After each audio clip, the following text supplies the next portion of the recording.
Pagi itu di sebuah rumah sederhana di pinggiran Jakarta, aroma ayam goreng menguar dari dapur. Keluarga kecil Serana berkumpul untuk sarapan terakhir mereka. Sakiel yang berusia 5 tahun membawa undangan lomba menggambar pertamanya. Mereka belum tahu bahwa hari itu akan menjadi hari terakhir kebersamaan lengkap keluarga berlima.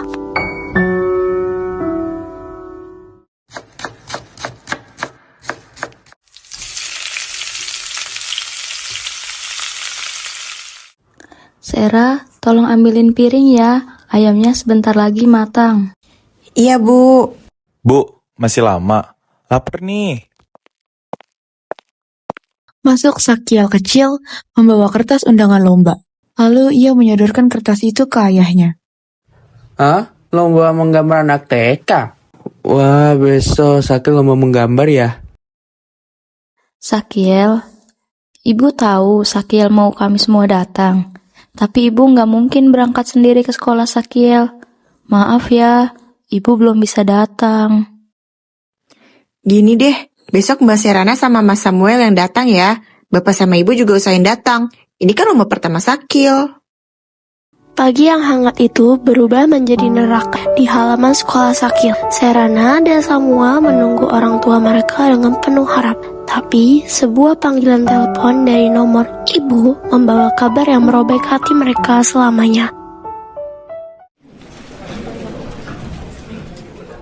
Kok ayah sama ibu lama ya, Mbak? Lomba Sakil padahal udah mau mulai loh. Nomor ayah nggak aktif. Ibu juga. Halo, Bu. Ibu kemana? Ini Sakil udah mau. Selamat siang. Mbak, saya dari kepolisian.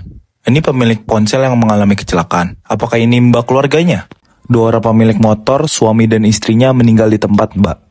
Mohon keluarga datang ke rumah sakit untuk pengurusan jenazah.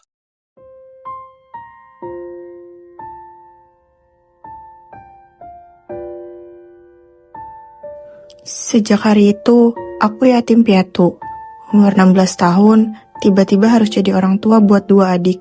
Sampai sekarang, satu pertanyaan gak pernah pergi. Apakah aku bisa hidup tanpa ayah dan ibu? 5 tahun berlalu sejak tragedi keluarga Serana hancur. Kini di usia 21 tahun, gadis itu bekerja keras sebagai pelayan restoran cepat saji. Setiap sen yang ia dapatkan, ia tabung untuk masa depan kedua adiknya. Tapi mendengar obrolan mahasiswa SMA tentang kuliah, mengingatkannya pada mimpi yang sudah lama terkubur. Serena, meja nomor 12 tolong diberesin ya. Siap, Pak. Silahkan, Kak. Mau pesan langsung atau lihat-lihat terlebih dahulu? Langsung aja, Kak. Setelah lulus, nanti gue pengen kuliah di luar negeri. Kalau lo gimana? Gue mah di Indonesia aja, yang penting dekat keluarga.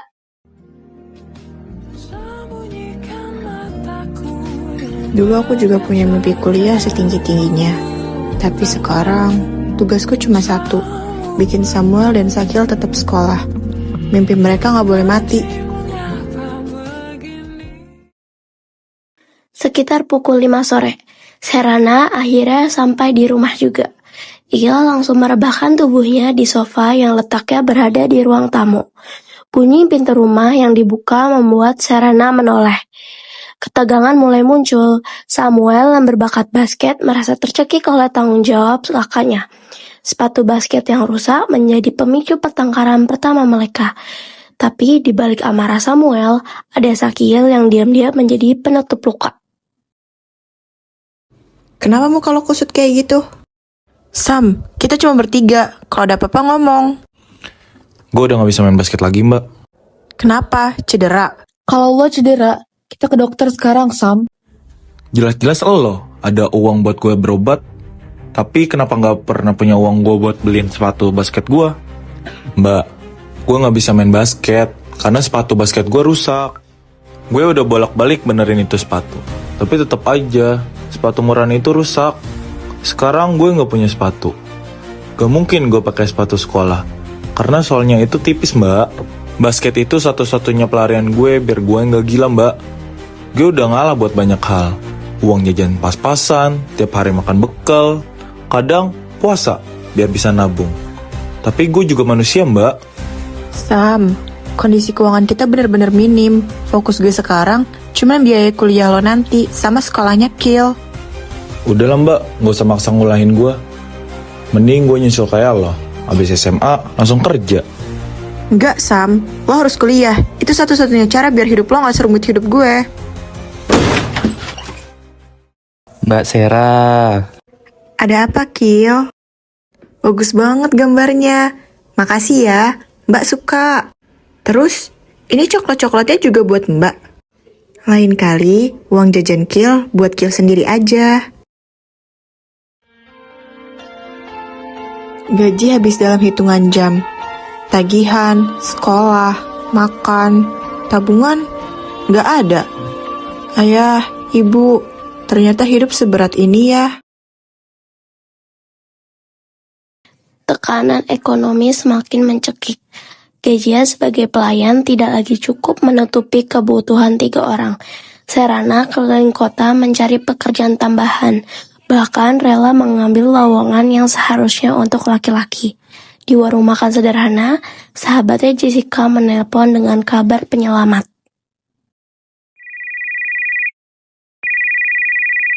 Halo, Jess? Sarah, gua ke resto lo tadi, tapi lo nggak ada. Kata teman lo izin, lo sakit. Enggak, gue lagi keliling cari kerja tambahan. Gaji gue bulan ini nggak cukup. Gue ada info lowongan, tapi buat cowok, jadi kurir pizza keliling. Gue mau, Jess. Serius, kondisi gue nggak memungkinkan buat milih-milih kerjaan. Tolong bantuin gue, please. Oke, gue coba hubungin teman gue dulu. Sarah, teman gue setuju nerima lo. Cewek boleh kok. Besok lo datang ke resto pizzanya. Makasih, Jess. Lo bener-bener malaikat.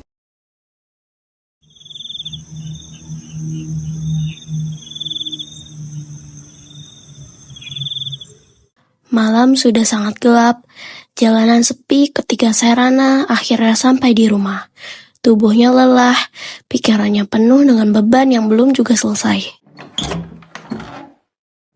Sam, lo belum tidur? Belum. Lo mau ngomong sesuatu sama gue? Gue butuh HP baru, Mbak. Maaf, Sam.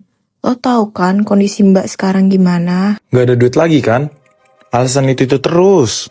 Itu bukan alasan, Sam. Itu kenyataan. Kesannya gue terus yang selalu disuruh ngalah. Gue pengen kerja, Mbak.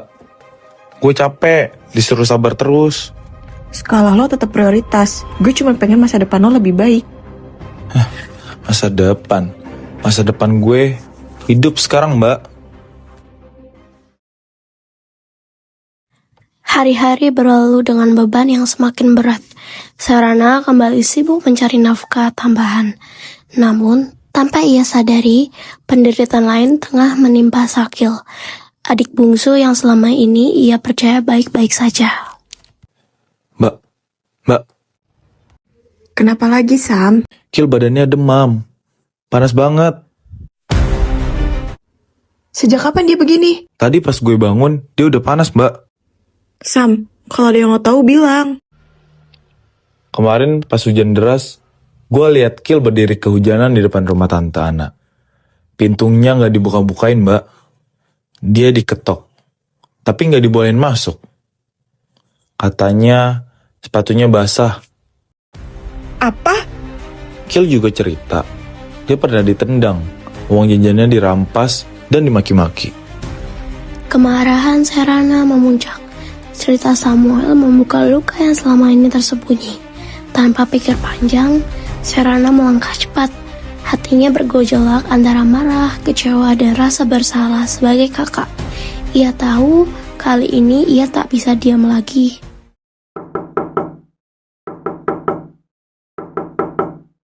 Om, Tante, buka pintunya. Sarah, kamu bikin ribut apa pagi-pagi begini? Saya mau minta pertanggungjawaban Tante Ana. Apa-apaan kamu? Jangan bikin ribut kamu. Keluar! Tante ngebiarin Sakil kehujanan di luar rumah. Tante tendang dia, Tante rampas uang jajannya. Dia anak yatim, Tan. Udah gak punya ayah ibu lagi. Jangan fitnah ya kamu.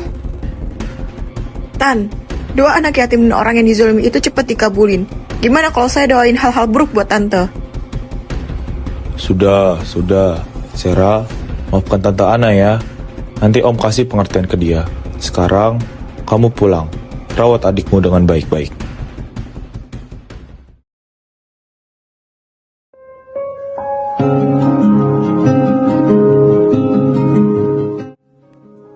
Kil, maafin Mbak ya. Mbak belum bisa jadi kakak yang baik. Sakil akhirnya sembuh berkat bantuan sahabat setia Dara. Tapi di balik kelegaan itu, Serana menemukan dilema terberat, yaitu menjual kalung emas peninggalan almarhum ibunya demi membeli hadiah prestasi untuk Samuel dan Sakil. Pengorbanan demi adik-adiknya tidak pernah berhenti. Sera, masuk. Sini duduk. Makasih, Dar. Sorry ganggu lo sore-sore gini. Sera, ada apa? Tumben lo kesini sendirian. Dar, gue minta maaf gak bisa basa-basi. Gue mau pinjem uang. Sakil sakit. Gue butuh bawa dia ke dokter. Berapapun itu, seikhlas lo. Gue janji bakal balikin. Ini, lo ambil. Pakai buat pengobatan Sakil. Thank you, Dar. Sorry ganggu lo sore-sore gini. Beberapa hari berlalu, Sakil akhirnya diizinkan pulang dari rumah sakit. Kondisinya berangsur membaik. Di tengah keterbatasan, kabar baik juga datang dari Samuel. Sam, Iya, Gue cuma mau bilang selamat ya Sam. Tim basket sekolah lo menang kan? Lo berhasil buktiin diri lo. Mbak bangga sama lo.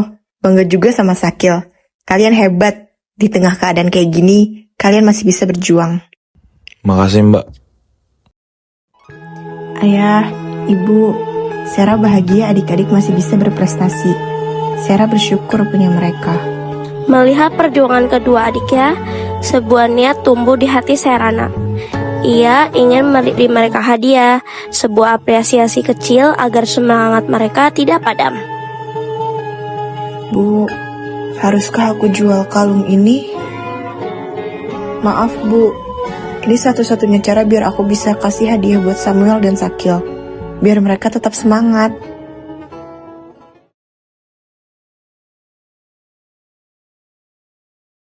Lagi-lagi hari ini Serana tidak bekerja. Kali ini bukan karena ia izin sakit atau mengambil cuti untuk keperluan keluarga, tetapi karena memang jatahnya libur. Dan kebahagiaannya bertambah saat libur ini bertepatan dengan hari Minggu. Artinya ia libur bersamaan dengan Sakil dan Samuel yang memang libur sekolah. Pagi-pagi Serana sudah bersemangat memasak. Sementara kedua adiknya sibuk bersih-bersih rumah. Ketiganya sepakat bahwa hari ini semua membersihkan rumah. Setelah ini, Kil juga ya yang pel lantai, Mbak. Loh, itu kan tugasnya Mas Sam. Tapi, Masam udah nggak kelihatan dari tadi, Mbak. Nanti kalau nungguin Masam, nggak selesai nyapu sama ngepelnya. Seketika Serana gondok. Padahal mereka janji untuk bersih-bersih bersama. Tetapi Samuel tiba-tiba menghilang dan tidak mengabari. Ia pun buru-buru mengambil ponsel untuk menghubungi Samuel dan menanyakan kabar adiknya itu. Namun baru akan menekan nomor Samuel, tiba-tiba terdengar bunyi pintu terbuka. Refleks Serana menoleh lalu berjalan mendekati pintu. Matanya kembali melotot mendapati Samuel tidak bertangan kosong, tetapi ada sebuah tanggal lipat yang ia peluk dan kantong kresek yang ia tenteng. Lo ngapain? Terus kenapa ada tangga? Itu juga, kresek buat apa? Dapur bocor kan? Lampu kamar lo juga udah mulai agak-agak redup Mbak. Jadi, ini gue mau beli perlengkapan buat benerin genteng bocor, sama gantiin kamar lo. Lo mau naik-naik tangga buat benerin itu? Iyalah, siapa lagi Mbak? Nggak usah, Sam. Nanti lo jatuh. Tenang Mbak, ini gak bahaya kok. Lagian tadi lo sendiri yang bilang kalau rumah peninggalan ibu sama ayah harus dijaga. Kalau bocor dibiarin nanti makin melebar, kan bahaya. Ambok kamar lo juga udah remang-remang. Bikin sakit mata. Ini juga tugas gue sebagai anak cowok paling besar di sini. Jadi, tolong jangan anggap gue anak kecil lagi ya, Mbak. Ya udah, tapi hati-hati ya Sam. Kali ini Samuel tidak menjawab. Ia hanya mengacungkan jempolnya lalu terus bergerak menuju kamar tidur Serana. Ketika siang datang, semua orang sudah bersantai di atas karpet. Rumah sudah terasa lebih nyaman. Tugas Samuel juga sudah beres. Adiknya itu bahkan sudah mandi lagi. Masakan untuk makan siang juga sudah matang dan tinggal dihidangkan saja. Hari ini Serena sengaja memasak agak banyak. Apalagi Samuel baru saja memenangkan turnamen basket beberapa waktu lalu. Sakil juga berprestasi. Keduanya pantas mendapat hadiah walaupun hanya sekedar makanan enak. Sam, Kil, tolong bantuin bawain makanannya. Tidak lama, Samuel dan Sakil sudah berada di dapur. Keduanya bergantian membawa piring-piring makanan itu untuk dipindahkan ke atas meja kopi yang ada di ruang tamu. Banyak banget makanannya, Mbak. Ini hadiah buat kalian. Mas Sam kan menang turnamen basket. Terus, Kil juga makin jago gambarnya. Dan hari ini, kalian juga hebat karena ada bersih-bersih rumah sampai capek. Jadi, mumpung Mbak libur dan ada rezeki lebih, Mbak masak makanan enak deh buat kalian semua. Kedua adiknya itu kompak mengucapkan kata syukur. Sebelum kemudian mereka mulai mengisi piring mereka dengan banyak sekali nasi dan juga lauk pauk. Tiba-tiba saat mereka asik di meja makan, Serana mimisan di depan kedua adiknya. Dengan panik, Samuel dan Sakil langsung membawa kakaknya ke rumah sakit.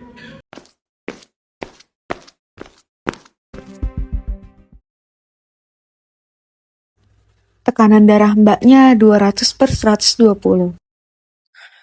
Setinggi itu. Tadi suster cerita, tangan dan kaki kiri sempat kaku, bibir kiri juga agak turun ya. Iya bener dok. Tadi di dapur tangan saya juga tiba-tiba berat. Kaki juga. Dugaan awal, ini stroke ringan. Mbak masih muda, tapi beban fisik dan stres bisa memicu. Mbak harus minum obat rutin, kurangi kerja berat, dan jaga emosi. Stroke? Di umur segini? Gue di sini buat bantu lo, Mbak. Lo nggak sendirian. Terus harus gimana dok? Stroke ringan ini butuh perawatan intensif jangka panjang. Saya rekomendasikan pindah berobat ke dokter spesialis saraf di Bandung. Di rumah sakit sana mempunyai tim terbaik untuk kasus seperti ini. Bandung? Jauh banget dok. Iya, perawatan di sana minimal 4-5 tahun dengan terapi rutin. Tapi peluang sembuh hampir 90%. Kalau nanti Mbak pergi, nanti siapa yang masak? Siapa yang bangunin Kil sekolah? Siapa yang peluk Kil kalau takut? Kil, Kak Samuel bakal masak kok buat kamu. Terus, Mbak bakal video call tiap malam pokoknya dari Bandung. Dan Jessica, teman Mbak, bakal bangunin kamu ke sekolah. Ia bersama kedua adiknya pun kembali ke rumah. Perjanjian malam itu mengikat hati mereka bertiga. Tapi keesokan harinya, momen perpisahan yang sesungguhnya tiba. Keesokan paginya, momen perpisahan sesungguhnya tiba. Travel elf putih sudah menunggu di depan rumah.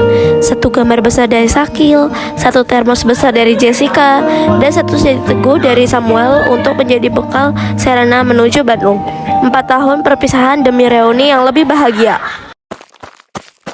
Mbak Sera, ini gambar Kil buat untuk Mbak Sera taruh di kamar Mbak yang ada di Bandung. Bagus banget gambarnya. Makasih ya, Mbak suka. Ini bakal 3 hari plus obat. Jangan lupa diminum ya. Iya, makasih ya Jess. 4 tahun lagi wisuda S1. Mbak datang ya. Janji. Serana masuk travel. Sampai jumpa di wisuda. Aku cinta kalian. Cepat sembuh, Mbak Sera. Meski mesranya kecil-kecilan. 4 4 tahun kemudian di Universitas Hasanuddin Makassar, Samuel sudah berdiri di panggung wisuda S1 Teknik dengan predikat cum laude IPK 3,85. Di antara ribuan orang tua yang bertepuk tangan, ada satu sosok yang datang diam-diam dari Bandung, sembuh 95% dari stroke-nya, untuk memberikan kejutan terbesar dalam hidup adiknya. Mbak Sera mana? Dia janji datang wisuda S1 gua. 5 tahun gua nunggu dia. Mas, itu Mbak Sera. Dia di sana. Samuel menoleh, matanya membelalak. Ia berlari menerobos ribuan penonton, toga berkibar, musik dramatis naik. Mbak Sera, Selamat ya, Dokter Teknik Samuel Andreas cum laude. Mbak bangga banget sama kamu. Mbak, lu bohong. Dokter bilang lu masih harus terapi setahun lagi. Kok bisa kesini, Mbak? Tim dokter bilang kondisi Mbak udah stabil, stroke-nya udah sembuh 95%. Mbak gak mungkin gak datang di hari paling penting hidup kamu. Ini kejutan terakhir dari Mbak, selamanya. Sakil berlari menyusul kakak-kakaknya. Jessica, Dara mengikuti sambil tepuk tangan. Penonton aula berdiri bertepuk tangan. Ayah, ibu, lihat, Samuel lulus cum laude Unhas. Sakil udah remaja pintar gambar. 5 tahun pengobatan di Bandung ngajarin Mbak satu hal. Hidup memang gak pernah ringan, tapi Tuhan selalu kasih jalan. Sampai nafas terakhir, kami akan terus bilang, "Hai hidup, kami masih di sini dan kami menang." Tak ada kata-kata yang sempurna. Kita semua punya cerita